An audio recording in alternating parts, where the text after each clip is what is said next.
What's up, overcomers? Welcome back to another episode of Arise. I am so excited to be here with you all. And if you're just tuning in for the first time, welcome to the show. Today, I have a wonderful guest in front of me, and I am so excited to introduce her to you all. I know that she is an amazing woman of God, and I'm so excited to have this conversation with her today. Welcome to the show, Stephanie. Thank you so much. I am thrilled to be here with you, Donna. I just love what you bring to the table, even just in your poise. I feel like you carry just a strength and a quiet confidence about you that is so beautiful. So thanks for having me here with you today. Thank you. Thank you so much for that. So tell the audience a little bit about who you are and what you do. Well, who am I? I suppose first and foremost, I just love the Lord, and I've loved since the age of 18. Just watching how He partners in my life and makes it so much more exciting and so much more wonderful than it would have been without Him.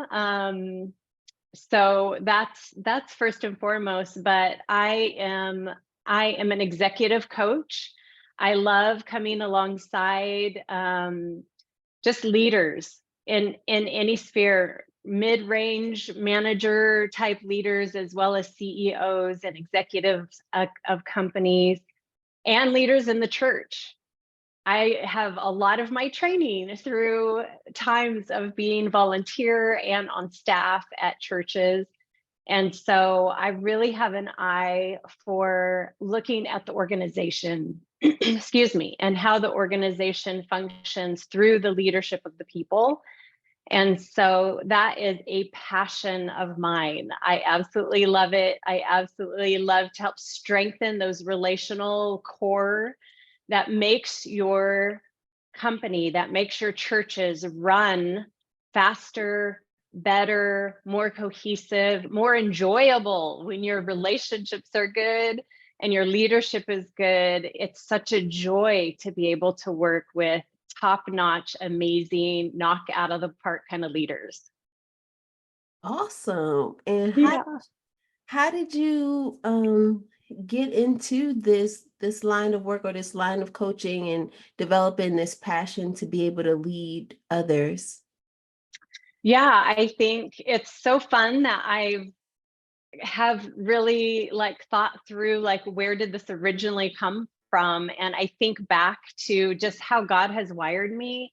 And from very young, I would really pay attention to people around me and how they're functioning and how they're showing up, and if they're enjoyable to be around or if they're not enjoyable to be around. And so I feel like I started developing these skills without even knowing why or how they could be used. I was just developing them by being who God's made me to be. But then I could see, so much of my life has been, I've been in full-time, secular job, full-time mom, a part-time working mom, a mom that's on the, PTA board. And then I've really, since 18, I have volunteered in my church, and I'll be 52 pretty soon. So I've had a lot of years of experience of being in volunteer roles and watching how those leaders show up, feeling great frustration so many times in the way that a leader will show up, and being a volunteer. It's such a different dynamic. And if you can capture the heart of a volunteer who's not being paid to be there, and inspire them, and not just be there because my child goes to the school, or be there because this is my church and they keep telling me I have to serve, but be there because you want to be there. That is a truly inspiring leader, because you are pouring value and care into people, not money.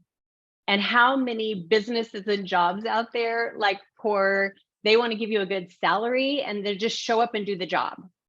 Mhm. And they're not necessarily looking to develop you as a person or for you to be seen or known or feel loved or cared for in that space. And you spend so much time at work. So I've just mulled over so many of these things. Of course, that because that passion is already naturally there, then that's kind of the books I read and the things I'm interested in diving deeper into. So really, I feel like, how did I get here? Kind of on accident. On purpose. On purpose to God, on accident. Like I didn't know or see where he was taking me. But Romans 8:28 is one of those verses that my husband and I had as part of our marriage vows as well. Just when you are loving and following God, when you are called according to his purposes, he's taking the things in our life and he is turning them around for good. Whether they felt good in the moment or not, he's going to use those things. And I feel like I just see that so clearly in my life, where the pains and the heartaches in leadership, in work, in bosses, in all of these things helped develop me to a place where I could be a really great leader. And I could see people because I felt so unseen in so many of those spaces. And that is really the drive. I would say, also, again, by accident, meaning like I was a coach before I knew I was a coach. Mhm. I was meeting with people for lunches, for phone calls, for coffees, and encouraging them and helping them problem solve and asking good questions and digging deep in what's going on in their world and their life to bring like epiphany of how they can move forward and how they can leave feeling lighter, not so Mhm. heavy with what the world is putting on them. And so I can see where coaching became such a natural fit for me when I didn't even know coaching was a thing other than I grew up in sports my whole life, so I get coaching in the realm of sport, but coaching individuals makes so much sense to me. So I love that I get to do that. That's awesome. And I can just see your passion. So much is just radiating through you when you talk about this. And it's so rare, unfortunately, these days to find people who genuinely care about others or, want to see them develop and be built up because it is like this money-driven society, Yeah. similar to what you mentioned. So what a jewel, what a blessing it is to have someone like you as a coach and as a leader in their life to actually build them up, somebody who has a heart, who cares and wants to serve others. So Yes. I love people. I love people. that's awesome. We need more people like you in this world. Oh, thank you. So I want to ask you, because as you were talking, I was just thinking about sometimes as women, um, how did you get the courage or even the confidence to lead? You talked about like being over the volunteer groups at your church or being a pastor at your church.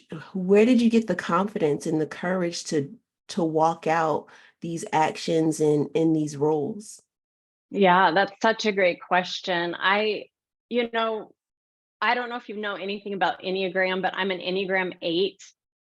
So those out there that know anything about that, and eights are kind of challengers. We kind of have a natural sense of not not really fearing, but pressing in and enjoying the challenge. So I really do feel like a huge part of moving into spaces that can seem fearful to a lot of people are just that God has designed me this way. He has designed me in a way to kind of face the wind and press on.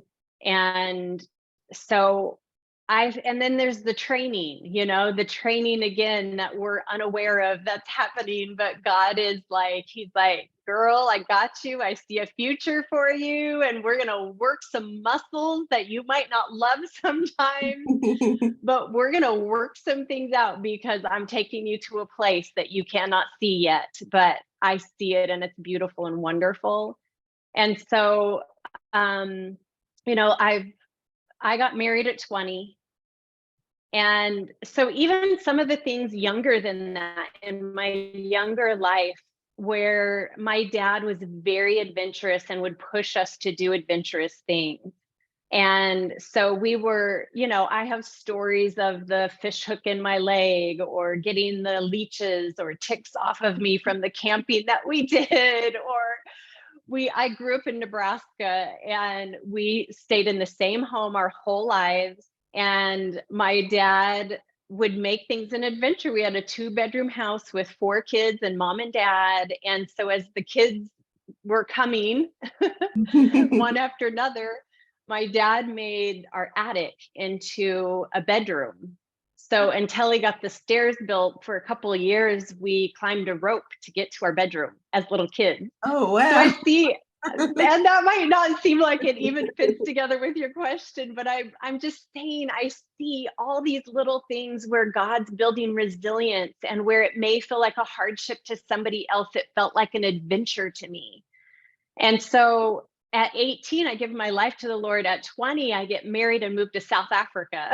Wow. And so again, more training, more resilience, more like adapting and figuring out, watching people, and how do I fit here, and how do I survive here?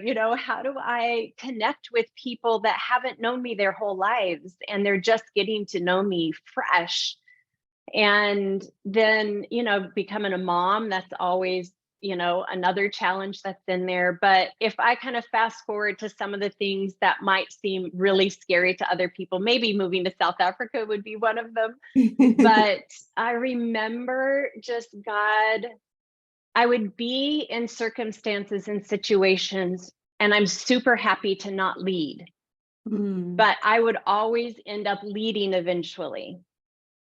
And I think it's because I had a boldness and braveness to say things that other people wouldn't say.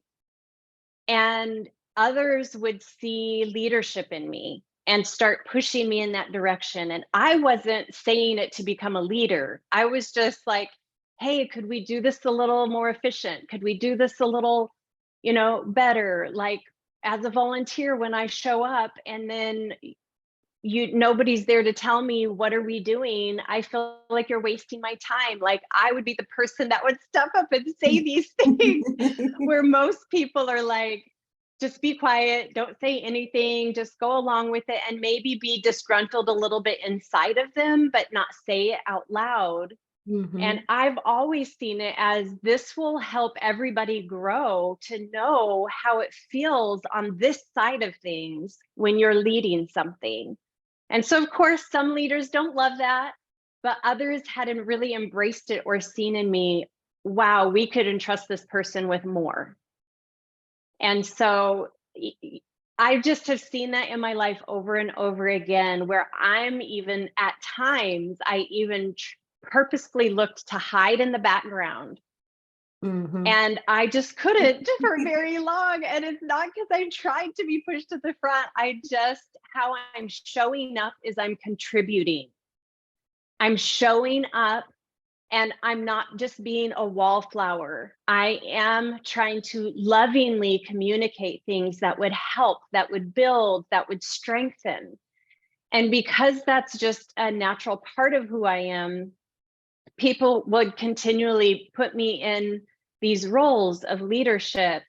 And I've always been honored to be in those places, but then I also try to work really hard to care well for the people that I have the privilege to oversee. And that could be 5 people in a Bible study that I was leading, or Mhm. it could be, one of probably the scarier things for me was when God called me in this mega church. And I remember even asking him, why do you want me here? They have so many people here. Like, surely the little church down the road needs help. And it doesn't seem like this huge church needs help. Mhm. But oh man, I was just amazed, because showing up where God asked me to show up and just consistently being present, adding value.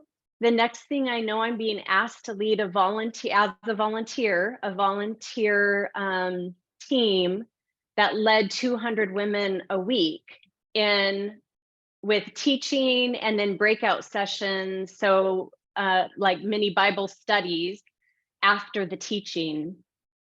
And I saw so many leadership things that God had developed in me that I didn't even know I had when he asked me to step into that. And then that role led eventually to them asking me to come on staff full time. So just being who I was, showing up, saying yes to God.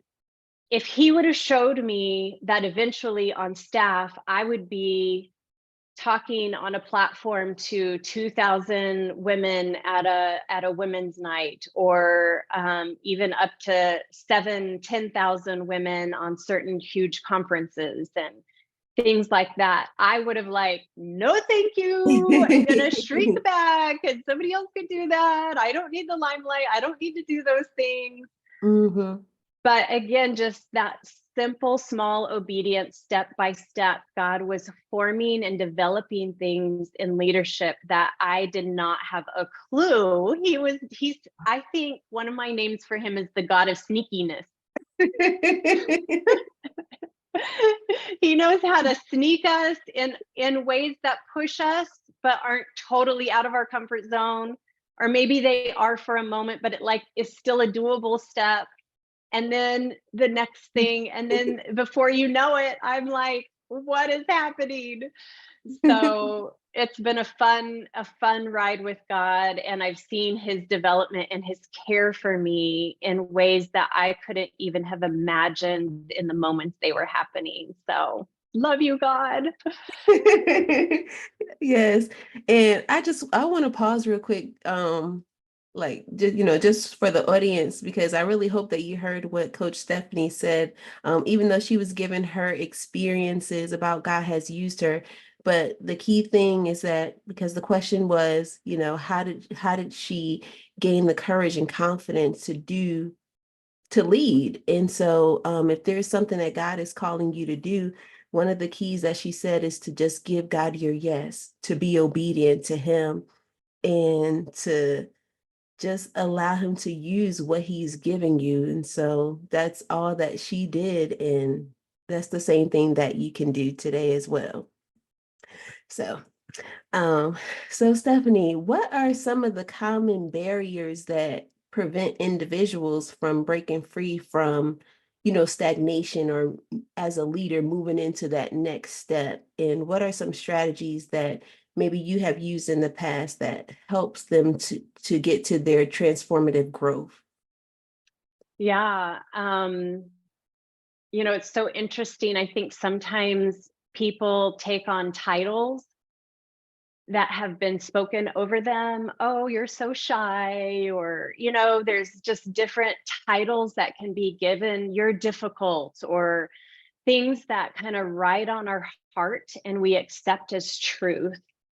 And then we view ourselves that way. And God is always looking for the unlikely to step into a situation and be a very bright light, because it's not by our might and our power. And it becomes evident when Moses is a stuttering and is asked to go and speak, or David is a scrawny kid at the runt of the litter kind of thing, and he's called to like face a Goliath. Like, God is always taking the weak or the unlikely or the untrained or whatever you want to say, and he's looking for a heart that is turned towards him.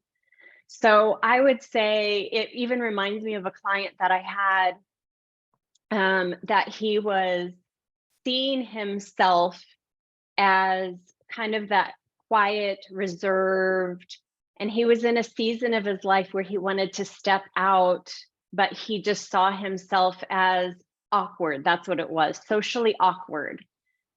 And I asked him, I said, he's in his 40s. And I asked him, I said, tell me about, like, were you like that in high school? Were you awkward? Did you not really have a lot of friends? Was it hard for you to socially step out? And it was so interesting to me, because he's like, actually, no. I had a lot of friends, and I feel like I was fun to be around, and all of these things. So what happened was, through some life situations and circumstances, he had been beaten down, Mm. and he really forgot who he was. So he was able to awaken to who, no, this is who I am. And somehow that's been shut down over time. And I need to reawaken. So many times our lives don't quite turn out like we thought they were going to. It just feels like the one foot in front of another. I'm making it through life. It's kind of can be a drudgery. And if you can reawaken what God has put in you, what were your early passions? What did you absolutely love doing when you were younger? Did you love painting? And well, that's kid stuff now, and I don't do that anymore. Like, get some paints and paint. Yeah. Like, just find some things to awaken your heart and feel alive again, because God's designed you to. When we're alive, we're the greatest light we could possibly be. When we are beaming with excitement for either what we do or what our hobbies are, or what we just feel passionate about, we are so much more attractive light, where the bugs are drawn to the light. We want to be that light that people are drawn to. And we don't have to try to be a light that people are drawn to. You don't have to become somebody that you're not. But who are you really? Maybe you are more quiet and reserved. There's nothing wrong with that. Is where do you get pleasure? Do you love helping people? Do you love coming alongside people? What brings you joy? And if you're at a place that you feel like, I don't know what brings me joy, I don't know what my passions are, it's time for some discovery. It's time for some good questions. It's time to journal some, or time to just go be out in nature, go for a walk, like start talking to God and opening this conversation with him, because he knows, and he is excited to remind you and tell you what the passions of your heart are, because he wants to come alongside and walk with you in those passions and draw people to him through his love relationship with you. Amen. Amen. So, reflecting on your diverse experiences, just, living in different locations and working with a lot of different individuals and overcoming your own challenges as well, heartache and experiencing tremendous joy. I love that. How do you inspire and empower others to embrace change and view it as an opportunity rather than as a source of fear and resistance? Yeah, I think, again, for different personalities, this can be really, really hard, because change means insecurity. Change means I don't know what's next. And I think I would encourage those who really struggle with change to really think of it as a springboard for joy. It's a springboard for joy to go into hard places. I even think I've taught this before about confrontation is a springboard for joy. And people are like, what? Yeah, I'm I like, do not what? like confrontation.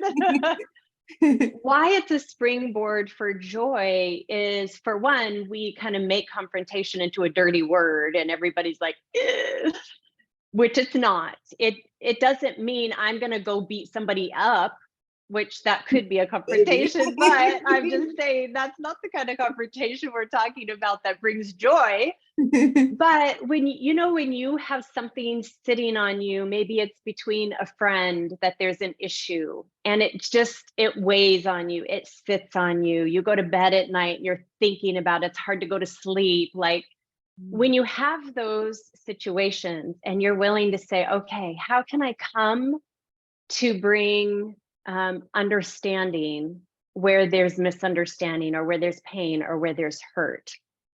And you come to that place and my best friends are the ones that I've been able to have conflict with, and we've overcome the conflict.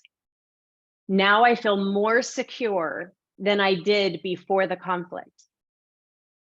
Because before the conflict, I don't know if we have conflict, is she going to abandon me? Mm-hmm. If we have conflict, is she going to hate me or not forgive me because I'm human and I've made a mistake, and vice versa. So if we can come into hard things, I'm just using this as an example, but I want you to take it into anything that feels hard for you. So confrontation, I know, is a trigger that feels super hard for a lot of people. What if you changed the script and said, it is hard, but I want to learn to press into it because it will bring me greater joy on the other side. I won't go to bed not being able to sleep anymore. I will know where I stand with my friend. If they're a friend that truly cannot handle conflict, how long are they going to last anyway? Because girlfriend, I am a human. I try my best, Mm-hmm. and I purpose to say I'm sorry when I screw up, when I hurt somebody else, even if I didn't mean to hurt them. I'm totally cool to say I am so sorry, but I'm still human and I need space to be a little messy sometimes and to be able to say, man, I want to show up different for you. I want to care for you different. I am so sorry. And you feel that repair come in, and then it's like a soothing balm to your heart. You just feel like, oh, a million tons have been lifted off my shoulders, and you sleep well, you feel at peace, you feel joyful.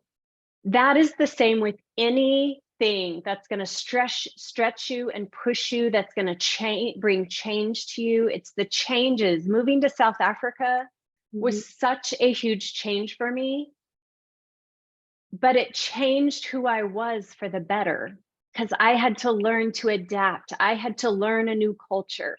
I had to learn how to not show up because they didn't understand my culture and how I was showing up, and how to show up. It's made me more adaptable. It's made me care for other people. It's made my eyes and my heart open to a whole different set of people that I knew nothing about before. So it's look for the joy in the hard things. And if you're willing to have conversation with God and let him show you how he's going to bless you. Remember that Romans 8:28, he works all things out for good. He's not setting you up to fail. He is setting you up for success, even in the painful, hard things. He's got your back. Amen. Amen. Yes, he does. That's so good. So good, Stephanie, because I'm one of those people. I mean, I've gotten better over the years, but confrontation, I saw that as a dirty word, and I'm like, I don't know if I want to deal with this. But like you said, I love that. A springboard for joy. So I'm going to remember that myself. Good. And I thought that was very, very powerful and good insight. So thank you for sharing that. Um, and as you was talking to, I was just thinking about how a leader can use that as well if they have to deal with confrontation within a team, but just making sure that they really think about it, do it in a loving way, that's gonna build people up rather than tearing them down. Yes. And even seeing that those hard conversations, and this is a huge flaw I've seen in leadership, is leadership that does not want to address issues. When you are a leader that will not address issues, your whole team starts not trusting you. If there's a messy person that keeps showing up, or they're not doing their work and pulling their weight, that hurts the whole team. And if you as a leader don't know how to lean in And again, some leaders learn how to lean in a harsh, abrasive, unkind way that also makes your team not trust you. They will not be giving you feedback if that's how you show up as a leader. So a lot of leaders have learned, like, I'm the boss, Mm. like, rah, rah, rah, I'm going to bark out all these things and you're going to do them because you're paid. So get it Mm. done. So that's one approach that's not effective. It may be effective to get the job done because people are afraid of you, but it's not effective for a team that loves working for you and will give way more because of how much they respect you. And so, in that same way, if you show up as a leader who will deal with things, who will confront things, who will say the hard thing, but not in a way, anytime you say the hard thing, this is true for you as a mom with your kids too. If you say the hard thing to them, they need to know that this behavior is not acceptable. They need to know that how they're showing up matters, and it matters to the whole family, your friends, your school. Like, they need to learn these things, and that might be a hard thing for them to hear. But why are you doing that? It's for their good in the long term. It's not just for that moment. So as leaders, as parents, you are leaders. You're absolutely leaders. So yeah, I think just really paying attention to how we're showing up, and if we're cultivating safety, when we feel safe and a leader is pushing us into a scary zone because it's out of our comfort, we're willing to trust them. This is why when saying yes to God becomes easier and easier the more you do it, because you've watched him take care of you in the yes, even though it's scary, even though I don't know, I don't think I have what it takes to do what you're asking me, God. And he's saying, I got you. I'll be with you. I'll give you what you need, or you don't even know it's in you already, and you're going to watch it come out of you. So I think that's really cool. Yes. So, what's one thing that you'd like to share with the audience today, whether it's pertaining to leadership or their purpose or anything that you have on your heart to leave with them today? Yeah, I think I would want to just encourage any of the listeners out there to be brave. Brave doesn't mean the absence of fear, but to be brave in trusting where God is leading you, the passions and desires of your heart. I feel like God gives us those things. He gives us the passions and desires of our heart. So I would encourage you to be brave. Be brave in the thing that God is calling you to do, because it matters not only for your joy, not only for your livelihood. I don't care what you're doing, when you show up excellent, when you show up brave, people see leadership in you, and you could be the quietest person at your job. You could be the quietest person in your family, but when you're partnering with God and you're moving into spaces that are uncomfortable but empowering, oh boy, you're going to have the ride of your life. That's what you're going to have. And it's going to feel scary at times, but I got to tell you, it's going to develop you in ways you never could have imagined. So open your heart to development, open your heart to partnering with God, open your heart to expecting something greater, because that's what God's heart is for you. So I'm a challenger. I'm challenging you. Be brave, get out there, do things, and do fun things that restore you, that build you up, that bring a freshness to you for all that you're doing in life. Amen. Be brave. Y'all hear that? Be brave and partner with God and watch where He'll take you. So, Stephanie, where can people find you online to stay in touch with you, or if they like to book a strategy call with you, where can they find you? Mhm. Yes, so you know this well because you're on my team. Yay! Hey. Our consumed coaching team is phenomenal. That's where you can go to consumecoaching.com and you will see all of us coaches on there. That's a part of this team. We are unashamedly faith-based. We love the Lord, and each of us in our own right, in our own ways, are just powerhouses. Like knowing the testimony of our lives that we've been able to share with each other along the way is so powerful. What God is doing and has done in our lives to bring us to a place of loving people through whatever they're going through in their life.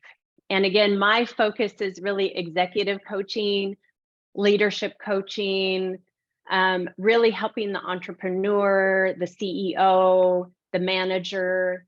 How can you show up and have teams of people that love working with you? How can you do that and do it effectively and powerfully, and how much more joy you would have? How many times I hear leaders say, the people, if only I could do this or that without the people. Well, guess what? It's people that drive everything. It's people that drive your sales. It's people that help you be successful. You've got to turn that script around. You have to start loving the people that God puts in your sphere and in your influence. And if you're feeling that way about people, it's very likely you're a big part of the problem. So I'm here to help you. That's my velvet hammer. I like say the truth, but I'll love you while I'm helping you along the way. So consumedcoaching.com. I do have a YouTube channel, Coach Steph Kelsey. And I'm on Facebook as well, doing a lot of revamping and really pushing for those executives to know I'm out there and I'm really passionate to help them move forward. Awesome. And I'll be sure to drop all the information in the show notes so you guys can check it out there. Well, thank you so much, Coach Stephanie, for coming on the show today. It was a wonderful conversation. I learned so much more about you, who you are, and just about leadership. And my takeaway for today is about confrontation. That's so good. And I did forget to mention, I give a free call to anyone and everyone. So if Okay. anything I've shared or said, all of our coaches at Consume Coaching do this. So you can get on there and look at our profiles and get a free call. Like even in one session, you never know what God can do. And we are not pressure salespeople, so no obligation to have to stay on with us, but you'll get a taste of how we coach you as an individual. And yeah, you won't regret it. That's Jump right. on. Don't Yeah. regret it. Amen. All right, overcomers. Until next time. Ciao. Bye.